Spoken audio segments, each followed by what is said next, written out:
मैं आपको बताना चाहती हूँ कि जब मैं पहली बार परमेश्वर के पवित्र घर में जब मैंने एंटर किया था अपने परिवार के साथ, बहुत जगह घूम फिर कर आए थे। जब मैं यहाँ पर एंटर कर रही थी अपने परिवार के साथ परमेश्वर के घर में, तो एक वर्शिप सॉन्ग चल रहा था, दर्दां दा समंदर और जख्मां दी हद ना कोई। और सच में मेरा मन भर आया और मैं पूरी वर्शिप में रोती रही। और मुझे ऐसा लगा कि वाकई यदि कोई मेरे दुखों को, हमारी निराशाओं को यदि कोई दूर कर सकता है तो यही परमेश्वर है जो इस घर में, इस पवित्र भवन में विराजमान है। कईयों को ये लगता है कि वर्शिप छोड़ देते हैं, वीडियो टेस्टमनी के टाइम चलते हैं। सोचिए मैं कब आई थी, जब स्टार्टिंग वाला 1 आवर वर्शिप होता है, उस समय मैंने परमेश्वर के पवित्र भवन में प्रवेश किया था। वो मेरा फर्स्ट स्टेप था और मेरी याद में ये बस गया हमेशा के लिए ये वर्शिप सॉन्ग। आप जब प्रभु के घर में पहली बार आए, आपकी कौन सी मेमोरी है कि हमने चाट खाई, हम बाहर खड़े थे, हम उस रिश्तेदार से मिले? क्या मेमोरी है? अपनी मेमोरीज बनाया करें परमेश्वर के घर में, आत्मिक मेमोरीज। आप देखेंगे फिर किस तरह से परमेश्वर आपके जीवन में कार्य करता है। वचन कहता है कि परमेश्वर का वचन तो प्रबल है, ताकतवर, स्ट्रॉन्ग, 2 धारी तलवार से भी अधिक चोखा, पैना और तीखा है। यानी कि हम अपनी हर एक समस्याओं को परमेश्वर के वचन के बीच से उसे काट सकते हैं। परमेश्वर स्तुतियों में विराजमान है। अपनी वर्शिप, आराधना के समय जब आप टाइम पर प्रभु के घर में आकर आराधना करते हैं, उसके द्वारा आप अपनी स्ट्रगल्स को, अपनी बीमारियों को आप काट सकते हैं। आपकी लड़ाई किसी लहू और मांस और किसी शारीरिक व्यक्ति के साथ तो है नहीं, आपकी लड़ाई तो शैतान, अंधकार की शक्तियों के साथ है। और प्रभु के वचन में लिखा बाइबल में कि परमेश्वर का वचन है जो कि एक 2 धारी तलवार, जो सामर्थी, जो पैना, जो तीखा, जो चोखा है, जो शैतान को मात और घात कर सकता है। आप अपनी परीक्षाओं में होते हैं जब अलग अलग तरह की, आपको लगता है कि क्या परमेश्वर है? इतना साइलेंट टाइम क्यों है? मेरे आसपास इतना चुपचाप सा माहौल क्यों है? मुझे प्रभु की आवाज़ क्यों नहीं सुनती? मुझे कुछ दिखता क्यों नहीं? क्या परमेश्वर मेरी लाइफ में कोई काम करेगा? परमेश्वर कहते मैं तेरी लाइफ में काम करूंगा। प्रभु कहते कि जैसे जीसस क्राइस्ट, प्रभु यीशु मसीह 40 दिन रात के रोज़ों में गए, तो कहते वहां पर शैतान ने परीक्षा की। उसने देखा कि इस समय प्रभु को क्या सबसे अधिक क्या चाहिए। उसने नोटिस किया कि परमेश्वर कई दिनों से दिन रात भूखे हैं, उन्होंने कुछ खाया नहीं, तो भूख और प्यास के द्वारा मैं परीक्षा में डालूंगा। लेकिन कहते हैं कि प्रभु यीशु मसीह उस परीक्षा में भी, उस भूख और प्यास में भी कहते हैं व्याकुल नहीं थे। अपनी जो जरूरतें थी कहते हैं उन पर हावी नहीं होने दिया शैतान को। और कहते वो बिल्कुल भी व्याकुल और घबराए हुए नहीं थे। आज इसी रीति से आप कई बार स्ट्रगल्स में और परीक्षाओं में होते हैं और शैतान देखता है कि कौन सी परीक्षा, कौन सी जरूरत है इसकी, कौन सी इसकी कमी, कौन सी कमजोरी है जिसमें मैं इसे परीक्षा में डालूं और इसे वचन से गिराऊं, इसे पाप में गिराऊं। ऐसी कौन सी आपकी कमी है, उसे वो देखता, उसके बीच से आपके जीवन में आपको परमेश्वर से, आत्मिक लाइफ से आपको दूर करना चाहता। लेकिन कहते हैं कि प्रभु यीशु मसीह उस समय सबसे अधिक जरूरत प्यास की थी और भूख की थी, खाने की थी, पानी की थी, लेकिन फिर भी व्याकुल नहीं थे। वचन में लिखा है कि युद्ध के लिए घोड़ा तो तैयार है, लेकिन जय यहोवा परमेश्वर ही देता है। आप चाहे जितने अधिक अच्छे हों, आप में चाहे जितनी अधिक योग्यता हो, गोलियत की तरह चाहे जितनी अधिक आप सामर्थ्य, शारीरिक रीति से तगड़े और मजबूत हो, जितनी ऊंची पदवियों पर हो, चाहे जितने अच्छे लिंक क्यों ना हो, चाहे शारीरिक रीति से लोग आपसे लड़ते क्यों ना हो, लेकिन कहते हैं कि जय जो है, जय, जीत, विक्ट्री कहते हैं वो परमेश्वर ही देता है।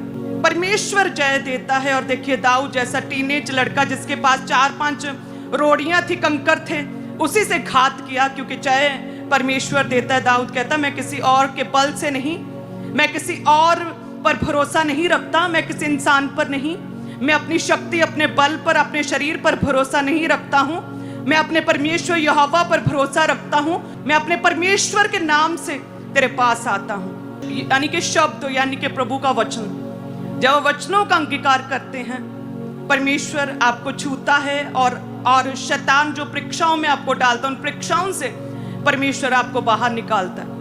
कहते जीसस क्राइस्ट जैसे ही 40 दिन रात के रोजों में शैतान को हराकर परीक्षाओं से बाहर निकलकर परमेश्वर ने जैसे ही कहते असली जीवन में कदम रखा, 40 दिन रात के बाद कहते उसी समय परमेश्वर प्रभु यीशु मसीह की सेवकाई की शुरुआत हो गई। उन 40 रोजों उन परीक्षाओं से पहले जीसस क्राइस्ट शांत थे, अपने समय का वेट कर रहे थे। कहते जैसे ही कदम रखा असली जीवन में, आत्मिक जीवन में, कहते लंगड़ों को चलाना शुरू किया, बड़े बड़े मिरेकल्स और हीलिंग्स करनी परमेश्वर ने शुरू की। और असली मकसद जो था परमेश्वर का, जीसस क्राइस्ट के पिता का, वो जीसस को मिल गया। आप चाहे आज परीक्षाओं में हो, अलग अलग तरह के दुखों में हो, यदि आप वचन के साथ जुड़े हैं और दुखों तकलीफों में आप रोते नहीं, कुरलाते नहीं, चिल्लाते नहीं, कुड़कुड़ाते नहीं, अपने दुखों को एक्सप्लेन नहीं करते बल्कि अंगीकार करते हैं परमेश्वर के वचन का, तो तैयार रहे जीसस क्राइस्ट की तरह, हमारे परमेश्वर की तरह, जो असल मकसद, जो परमेश्वर की योजना है उसमें कदम रखने के लिए तैयार रहें। उस आत्मिक जीवन में कदम रखने के लिए तैयार रहें जो परमेश्वर ने आपके लिए रखा। हम अपने दुखों में हमें लगता है हम कुछ नहीं, हम तो व्यर्थ हैं, लेकिन जब आप आत्मिक चीजों को वैल्यू देना शुरू करते हैं, जब आप स्तुतियों को, आराधनाओं को वैल्यू देना शुरू करते हैं, जब आप पर्सनल लाइफ में प्रार्थनाओं को वैल्यू देना शुरू करते हैं, वचन को वैल्यू देना शुरू करते हैं, तो परमेश्वर कहते हैं कि जैसे मैंने मिस्रियों के बीच से इस्राएलियों को बाहर निकाला, सेम उसी रीति से युद्ध परमेश्वर कहते तेरा नहीं है। जो तेरी बीमारी के साथ तेरा युद्ध है, जो तेरी निराशाओं के साथ तेरा युद्ध है, जो डिप्रेशन के साथ तेरा युद्ध है, जो घर के कलेशों के साथ, व्यभिचार के साथ तेरा युद्ध है, वो युद्ध तेरा नहीं, वो युद्ध मेरा है।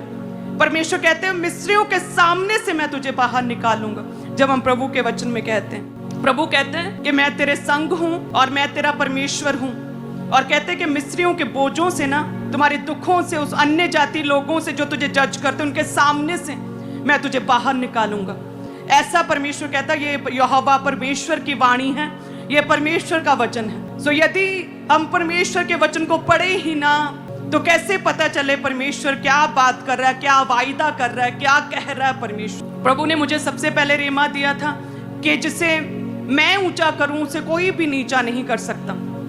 जिस क्षण प्रभु ने मुझे ये रेमा दिया, उस समय मैं टीवी नहीं देख रही थी, उस समय मैं फोन पर नहीं लगी हुई थी, उस समय मैं किसी से बात नहीं कर रही थी, उस समय मैं मेला देखने नहीं गई थी, उस समय मैं 8 घंटे की प्रार्थना करके हटी थी। और जिस समय प्रभु ने कहा कि जिसे मैं ऊंचा करूं उसे कोई भी नीचा नहीं कर सकता। आप कहते हैं कि साइलेंट टाइम्स है, मैं दुखों में हूं, मैं निराशाओं में हूं, मैं क्या करूं। प्रभु कहते हैं भले ही युद्ध के लिए घोड़ा तैयार है, ट्रेंड है, हथियार है तेरे पास, कहते परमेश्वर कहते, लेकिन जय तो मैंने ही देनी है, जय मेरी ओर से है, जीत केवल परमेश्वर दे सकता है। और वो जीत को हम कैसे हासिल करेंगे? जब हम विश्वास रखेंगे प्रभु के वचन पर, भरोसा रखेंगे परमेश्वर पर, जीवित है परमेश्वर पर, और आत्मिक रीति से लड़ेंगे भी।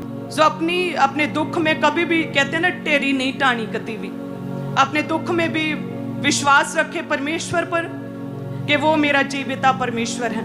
विश्वास रखे प्रभु के वचन पर, और क्या करे? अंगीकार करे कि नहीं नहीं, निश्चय मेरा परमेश्वर मुझे जीत दिलाएगा। हम उनके सामने टिड्डियों के समान नहीं हैं, मेरा परमेश्वर बड़ा है। जैसे दाऊद कहता है कि नहीं, मैं अपने हथियार, अपनी बल से नहीं, मैं आता हूं यहोवा परमेश्वर के नाम से, और आज देखना मैं तेरा सिर तेरी धड़ से अलग करूंगा।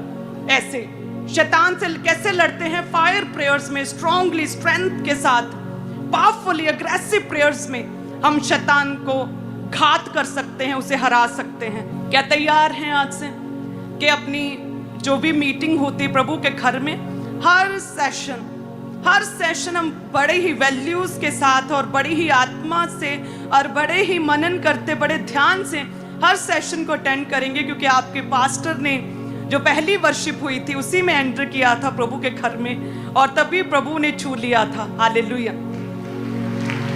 तैयार है ना? क्योंकि आपको नहीं पता कि परमेश्वर के घर में किस क्षण, किस पल और किस सेशन में प्रभु ने आपसे बात करनी, टेस्टमनीज के बीच में प्रभु ने आपसे बात करनी, या मेरे द्वारा, प्रभु के दास के द्वारा, प्रेयर्स के द्वारा, वर्शिप के दौरान प्रभु ने आपसे बात करनी। हालेलुया। सो हर एक हिस्सा बड़ा ही इंपॉर्टेंट रहता हमारे आत्मिक जीवन में। सो आत्मिक लाइफ को स्ट्रांग करें, मजबूत करें और अपनी निराशाओं में व्याकुल ना हो। प्रभु यीशु मसीह जीसस क्राइस्ट को देखें। आपके जीवन के अलग अलग तरह के संघर्ष हो सकते हैं, आप अलग अलग तरह के पाप से आप जूझ रहे हो सकते हैं, आपकी फाइट्स अलग हो सकती हैं, किसी की पाप से, किसी की नशे से, किसी की डर से, किसी की बीमारी से। लेकिन सल्यूशन और हल एक ही है, वो है परमेश्वर का वचन। जब आप वचन को इंपॉर्टेंस देंगे, महत्व देंगे अपने जीवन में, प्रभु आपको छुएंगे और आपको ब्लेस करेंगे और आप अपनी टेस्टमनी के साथ वापस आएंगे। हालेलुया। क्या तैयार है ग्रहण करने के लिए अपनी टेस्टमनी? मेरा ये विश्वास है कि आज से आप प्रभु के घर में अपनी मेमोरीज को बनाएंगे। मैंने डायरी लिखती हूँ मैं, जिसमें अपने जीवन में जो बड़े बड़े आत्मिक क्षण और डिवाइन एक्सपीरियंस मुझे आए दिन होते, मैं उसे लिखती हूँ। जब पवित्र आत्मा ने मुझे छुआ और पूरा स्वर्ग से वाइट रोशनी आ रही थी और उसके आर पार नहीं दिख रही थी, तब मैंने वो नोट किया कि इस दिन, इस टाइम, इस जगह पर वीरवार का वो दिन था और वो दोपहर के 2-2:30 का वो समय था जब पवित्र आत्मा मुझे मिला था और पूरी वाइट रोशनी मेरे अंदर समा गई थी। वो ईस्टर का टाइम था जब परमेश्वर ने मुझे पुकारा था कि हे मेरी प्यारी बेटी, मैं तुझसे बहुत प्रेम करता हूँ, हट ना कर, जिद ना कर, मेरे पास आ। वो एक समय था। सो इस रीति से अपनी स्पिरिचुअल मेमोरीज को बनाए आज से। अगर आएंगे ही टाइम पर और फटाफट वचन सुना और फटाफट चले गए तो कैसे मेमोरीज बनेगी? क्या सिखाएंगे, क्या बच्चों को बताएंगे? क्या तैयार हैं आज से आत्मिक रीति से चलने के लिए? हर सेशन को आज से इंपॉर्टेंस देंगे, समय पर आएंगे हम। आमीन। तारीफ करें आज के वचन के लिए।